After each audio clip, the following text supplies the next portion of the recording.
Hi babes, welcome back to another episode of So Ali the podcast with your host, Ali Simpson. It is me again, riding solo today, and I'm sure, as you can probably tell from the title of this episode, today's going to be a little emotional, a little personal, maybe a little reflective, and maybe a bit chaotic, kind of like your 20s. I'm 27, and I feel like at the moment I'm in this weird, beautiful, yet slightly terrifying space of like feeling like a real fucking adult and also feeling like, what the actual fuck am I doing? And am I doing any of this right? This is why I wanted to sit down today and I came up with this topic for this episode called 20 Things I've Learned in My 20s. So I wanted to sit down.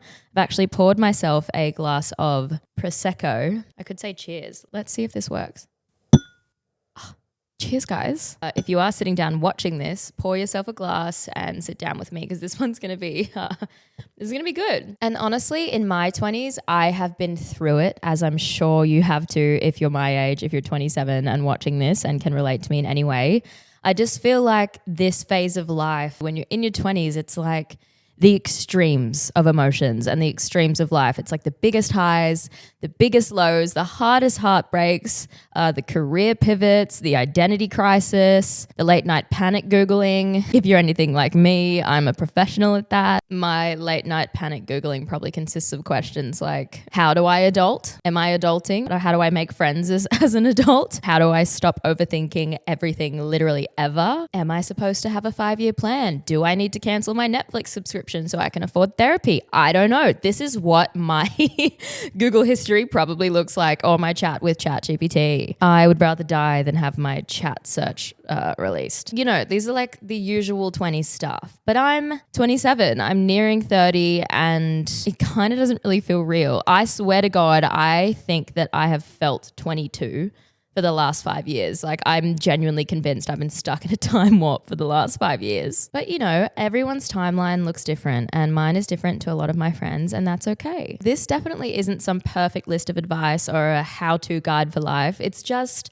a bit of a love letter to myself, I would say. It's kind of like a love letter to my growth, to all the times that I genuinely thought I was falling apart and my whole life was falling apart when really I was just becoming more myself. Because right now I am absolutely embracing my 20s and all the experiences and things that I go through to shape me into the woman that I am today. Finally sort of in a place where I feel quite content with myself and the woman that I've become. I shouldn't just say content, I should say proud. I feel super, super proud, and I've never felt more me. I think that's something to be proud of, and that is why I've written this episode today, just to help you guys or to help anyone else listening navigating their 20s, because it's not easy. Don't get me wrong, I'm still going through it. I haven't got the shit figured out. I'm almost 30 and I feel like I should have it figured out by now, but I really, really don't. And these are also a bunch of daily practices. Like, I'm still working on these lessons every day. So yeah, let's see how we go. I hope these things resonate with you guys in any way or help you, because if one of them relates to you or all 20 of them relates to you, I'll be happy. So in true So Ali fashion, let's keep it raw,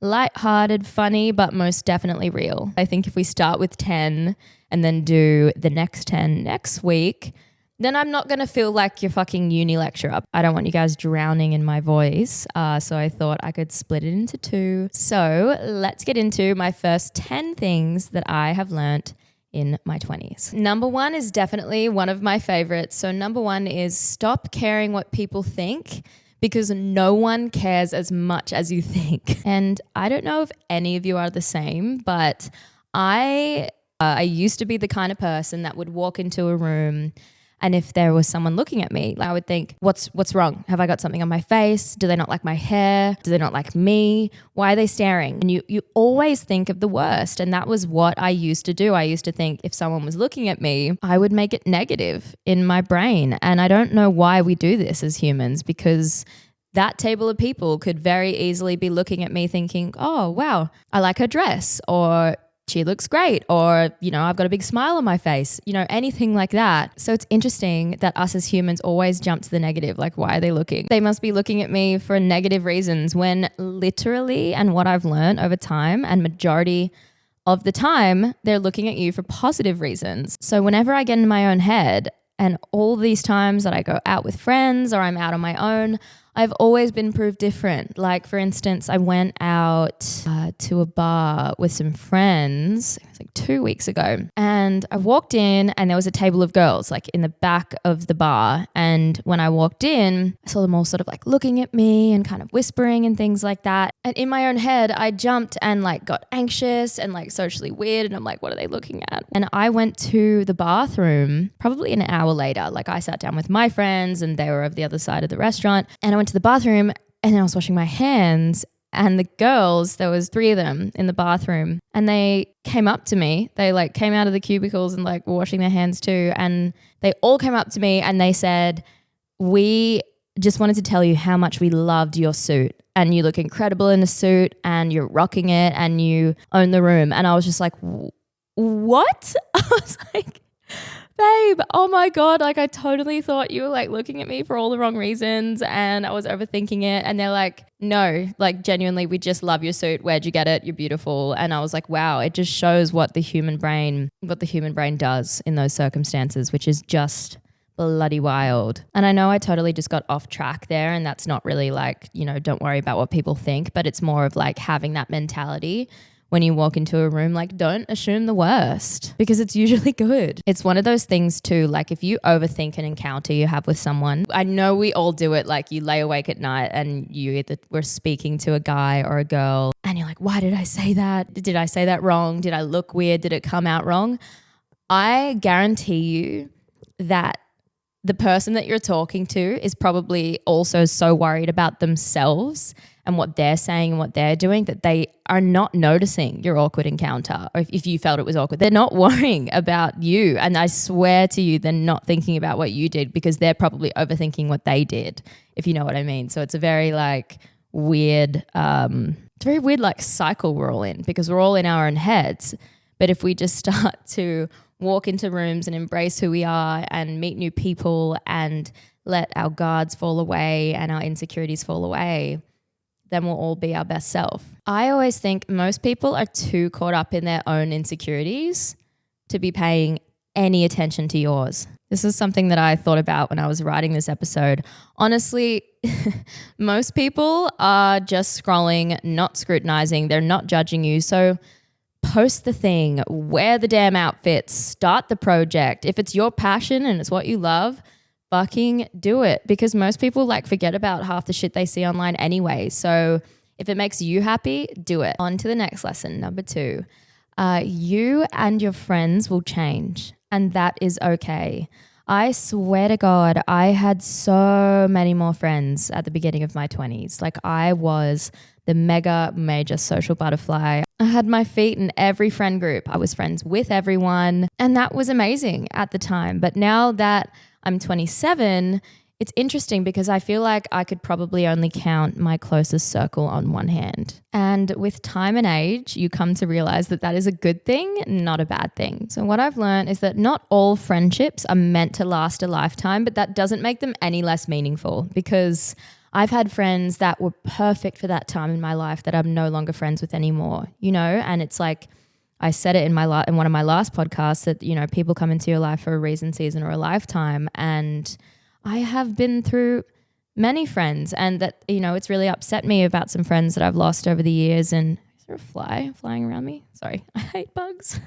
But I genuinely think that different humans and people can serve you at different times in your life. The friends you had at 20 may not fit the version of you at 27. And I've slowly learned that that's not betrayal and it's not loss. It's just evolution. Like it's just growth. I've also learned that adult friendships take serious effort, because everyone's got their life going on. At my age, there's people getting married, having babies, changing jobs. And it's like, it's a very serious time in your life because you're setting up your foundation to move forward. So working on friendships is something that you really have to make an effort with. But I'm definitely more of a quality over quantity type girl when it comes to friends now, because that kind of weird feeling that not weird, but that sort of eerie kind of feeling that you get if your best friend moves cities or gets married or has babies or just changes a little. You realize that, when you stay in contact, you realize that friendship isn't just about like the daily texts and the daily FaceTimes. It's really just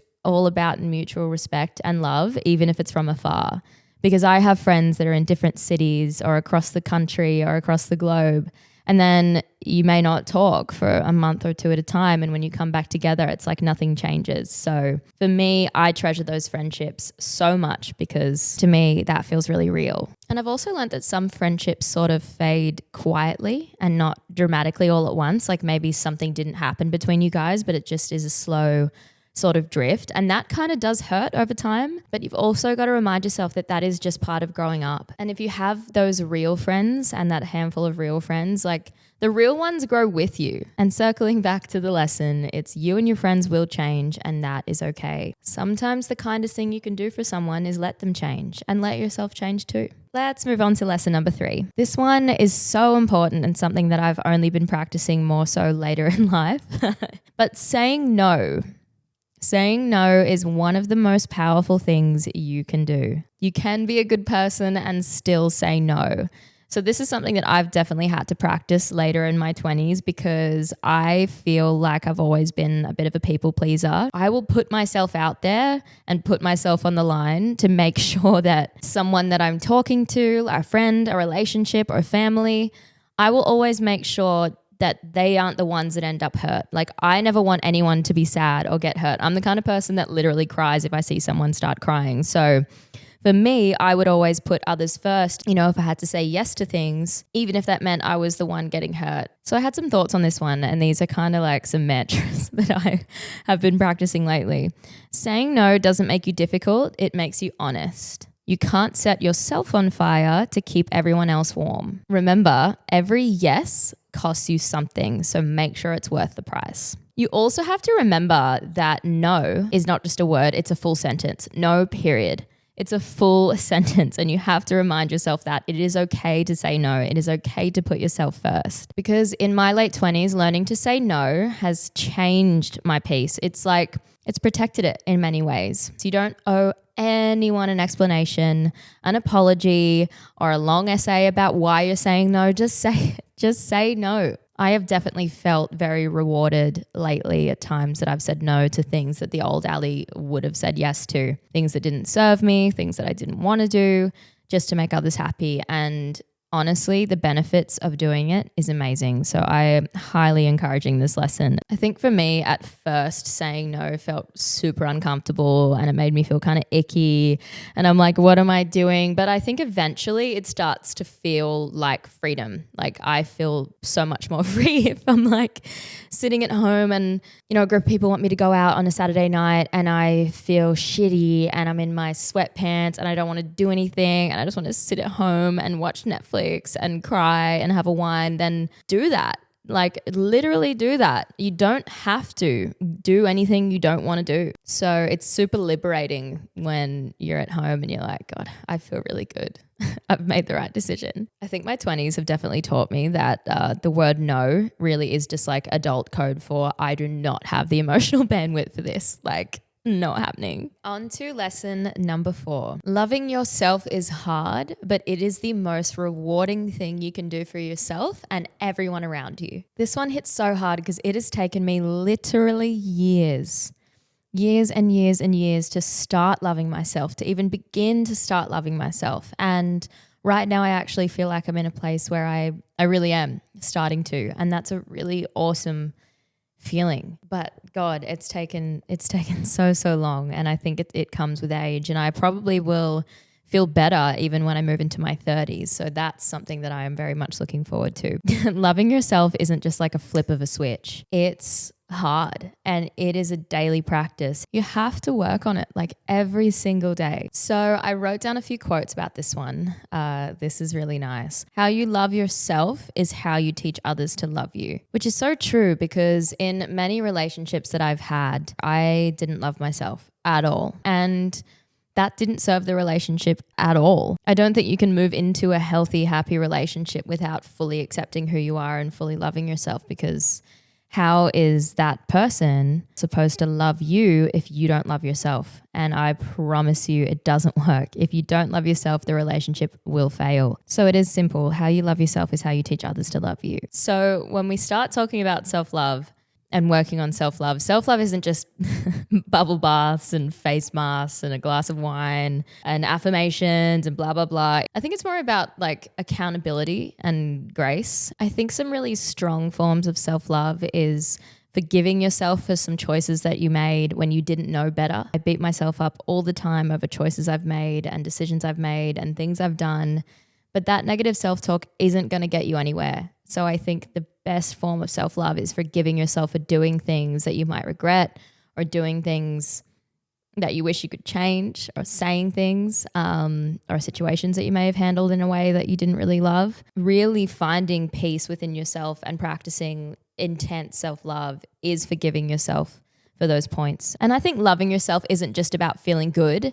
It's about showing up for yourself when you don't feel good. Like you have to show up for yourself when you don't feel good, recognize that, and start to work on the things that make you happy. I think in my eyes now, self-love is really just being kind to yourself and choosing yourself again and again and accepting the parts of you that you might not always like. To sum up number 4, and something that I tell myself daily now, is that you deserve the love you keep giving away. Because I love so hard and I give so much love to everybody else, but I also deserve the kind of love I give away. So if I'm giving that to other people, I've got to give it to myself.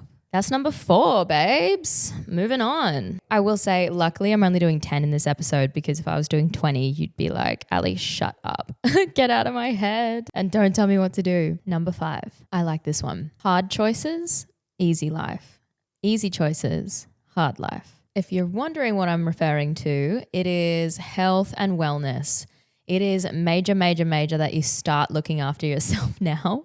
I definitely left that in the dust in my early 20s, and I do feel like I'm making up for lost time now. But on this one, when I say hard choices, easy life, and easy choices, hard life, choosing to work hard and to exercise and eat healthy and wake up early and stay disciplined is going to make your life easier in the long run, even though they might be the more difficult decisions to make right now. Because choosing comfort now and maybe being lazy or avoiding effort means paying the price later. What I've learned is that discipline really is just self-respect in action, babes. Future you is either going to thank you massively, or future you is going to be sending you a fat fucking invoice. So if you make the right decisions now and put a good routine into practice, it won't come back to bite you in the ass at like mid-30s, because my early 20s are coming back to bite me in my 27-year-old ass. What I think is that easy choices feel good in the moment, but they bite back later, like skipping the gym again or dating the red flag just because you're bored. Guilty.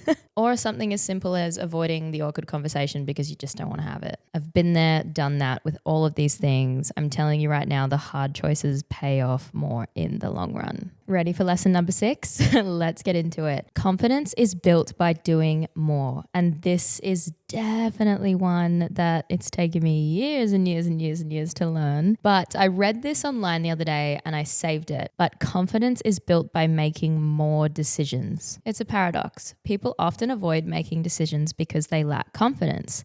But it's actually the act of making decisions that builds confidence. The more you choose, even when uncertain, the more you trust yourself to handle the outcome. Confidence comes from action, not from waiting for the perfect moment. And let me tell you, like, this one for me is crazy because I have been in the entertainment industry for about 10 years now. But when I first started, I'll tell you a little bit of a story. So I know a lot of you that follow me know that I have some songs out, but that took me so long to work up the confidence to even do that, to even try, because I love singing. And I feel like I'm kind of okay at it, but I love singing like in my own company, in my house, in my shower, when literally no one is around. When it comes to actually singing in front of people, I shut down. Like my whole body cramps up, my throat closes in. I'm like, I can't sing. I don't know. For some reason, I just can't sing in front of people. I feel like I can do anything else in front of people but sing. So it took me a lot of time and confidence to even get in the studio the first time I recorded my first single, which was called Why I'm Single. And I so badly didn't want to do it. Cody, my brother, he was so kind and patient with me. And he said, Al, he's like, I know you can sing and you can sing. But all we have to do is go to the studio. No one has to be there. It can just be me and the producer, which it was. I was like, no one else can be in the room. It's like lock yourself in the closet and just sing. And what's the worst that can happen? If it sucks, you don't have to release it at all. Doesn't matter. So I went in and recorded Why I'm Single, and God, it took all of me. I think I was 15 years old, and it was the hardest and scariest thing I'd ever done in my whole life. But I went in there and I felt so amazing after it was done and after the song was recorded, and I loved the way it sounded and I felt so accomplished. And then for me, singing after that had to be a constant practice. The more I did it, the better I felt. The more I did it, the more confident I felt. And then there'd be another single, and then I'd get in the studio and write another one. And then I would have to go in and sing in front of more people, and the studio gets bigger and there's more people watching you, and you just have to keep putting yourself out of your comfort zone to build the confidence. And I definitely found the more I did that, the better and the easier it got. And that's still me now. Like with this podcast, it took me a long time to actually say, okay, yep, I'm going to do this. Let's pull the trigger on the podcast. I've had so much experience in radio and podcasting and being on a mic, but the courage that I had to work up to actually start my own, and I'm doing all of this on my own, like producing, editing, writing. It's fun and I'm loving it and it's great. And I feel super accomplished because I've stepped outside of my comfort zone and I've made this show happen. Each week I get more confidence. So that comes back to the lesson, is that confidence is built by doing more, because confidence isn't something that you're just born with. I feel like it's kind of like a muscle that you have to train. Like going to the gym. Like you got to do sit-ups for abs. You got to do squats for a good butt. You got to do 1,000 podcasts for one to even sound good. So yeah, basically you build your confidence by doing the reps. And let me tell you guys, the most confident people aren't the ones that never mess up. They're the ones that keep going after they do. So you've got to remember that and keep that in your head. Keep going after you mess up. And that's where the confidence is born. And that's where the confidence will stick. Number 6. Damn, we are getting through this. We're about to move to number 7. Oh, see, number 7. I actually found this one online from a creator called @JoshGoovy. I think that's how you say it. Shout out. I'll link him. I was scrolling through my reels, and this Josh was doing a mini series on his reels about 20 things he's learned in his 20s, which was just perfect because I think my Instagram algorithm was just on my side that day. I was like, this whole reel of his has to be one whole lesson. So I'm basically just going to read to you what he said in his reel because I just absolutely loved it and I got chills. So the title of the lesson was, discomfort is a lot cheaper than regret. Whether it's that plane ticket, whether it's trying that thing you want to do but you're worried about what other people are going to think about you. We've spoken about this. Whether it's that one embarrassing moment that you're so worried about, trust me, you're not going to remember all of those things. You're not going to be worried about the $1,000 you lost 10 years from now. You're just going to be mad that you never tried. So I've said it a million times and I'll say it again. Just get out and do the damn thing. And that's what he said in his reel. And I fucking loved it. Like, fuck yeah, Josh. I'm like, that is lesson number 7. Discomfort is cheaper than regret. Never forget it. Number 8. Moving on to number 8. I feel like all of these lessons flow into each other really nicely because they all sort of go hand in hand. But my next one is, this is the time to take your dreams seriously. Dreams require sacrifice. You know what they always say, dreams don't work unless you do. So this is definitely one that I've really put into action more recently and something that I wish I did more in my early 20s, putting my dreams into action, because I feel like your 20s are the time you really start building your future and building your life and building that foundation for your future. The 20s to 30s is like foundation decade. And honestly, it's okay to feel behind. It's okay to feel lonely and lost. I definitely have felt it. I still feel it. I'm still working through it. You can probably hear some dogs in the background squishing a ball. Calvin, drop the ball. Oh no, now he thinks I'm going to throw the ball. Working towards your dreams, honestly, isn't always glamorous. Most of the time, it's actually not. It might look like, skipping the girls' brunch or skipping the night out or working until 2, 3 a.m. just to get shit done on your passion project, which has been me actually in the last 6 months with this podcast. But, it's paying off and I love it. I think one of the hardest parts about chasing your dream or your passion project is that no one claps first. You have to be your biggest hype man and your only hype man and your biggest fan. So that's what I've done and focused on, even when no one's watching. If you don't take your dream seriously, no one else will. And why should they? That's that lesson. We're getting through it, guys. Thanks for sticking with me. I hope you're not too bored yet because next week we're going to have another 10 of these. But number 9, don't compare yourself to others. The only person you should compare yourself to is the person you were yesterday. One of my favorite quotes of all time from Theodore Roosevelt is comparison is the thief of joy. So I think we all know that social media is the main culprit of this. Social media is the main reason why we compare ourselves to others, because everyone has their lives on display right in front of you. And it's not just, well, actually, it's probably never the bad parts of their lives. It is the highlight reel. And that is what we see and that is what we believe. So we compare ourselves to others. And it's so bad. Like, it is just getting literally out of control. I highly recommend taking social media breaks. I have to every now and then because it just gets too much. There has totally been times that I've worked myself up into a negative talk downward spiral for absolutely no reason. And I end up finding out that I had nothing to worry about. There was absolutely nothing to stress about. And I realized all that later, and you work yourself up for absolutely no reason. So you have to stop comparing yourselves to other people, because you are you. And that is your superpower. And just remember, your wins don't have to look like everyone else's to matter. Celebrate every little win, every single little win, because it's your life and it's your story and it's unique to you. Comparing yourself to someone else is like comparing a leftover slice of pizza to like a 5-star, 5-course Michelin how many Michelin stars do you get? Michelin star meal. They both have value, but just different. Does that make any sense? Let's move on to the next and final lesson of part 1 of 20 things I've learned in my 20s. We are at number 10. Relationships are mirrors, and not just of the other person, of you too. This is a huge lesson I've learned in my 20s. And I swear I've learned this one over and over and over again. And there are so many relationships I've been in, bad ones, good ones, all the above, that I have changed. I've been a completely different person. I've learned, I've changed, I've blamed. And now I am so different, and that's just what you have to reflect on. When you're in a bad and negative relationship, it's so easy and tempting to just like blame the other person and make out that it's all their fault. But I think upon self-reflection, that often reveals the mirror. Upon self-reflection is when you realize that, you know, it takes two to tango. You both were probably very heightened and very different in that relationship, and that's just the way life goes. Hi, Calvin. If you're watching the video, you can see the dog come in. I believe that every relationship teaches you something about yourself, even the messy ones, even the shitty ones. Hi. Whoa. Do you want to say something? He's licking the microphone.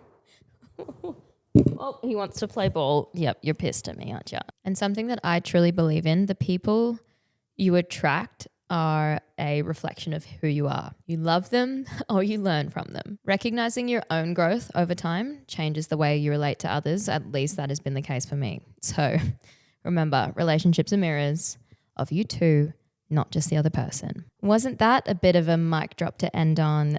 Okay, wow. I am exhausted. I feel like I've talked myself into a complete dopamine trough, but I hope I've talked you guys into a dopamine high and given you some new tips and tricks that maybe you can put into action for your everyday life. I'm still practicing all these lessons as well, but these are just some things I've learned along the way. Navigating your 20s is a absolute shit show, and it is hard, but we will get through it together one step at a time. That is what So Ali is here for. So that is a wrap for today's episode of So Ali. I hope you found something in there that made you laugh, cry, or just nod and say, yeah, me too.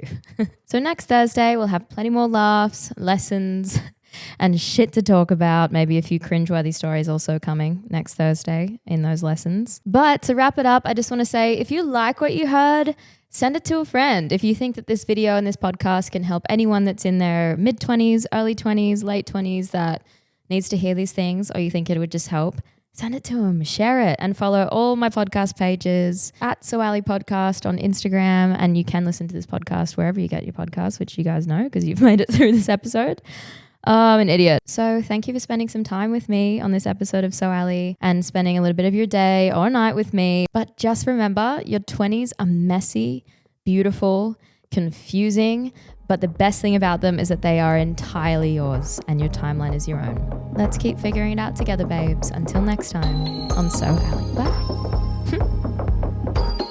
Woo woo.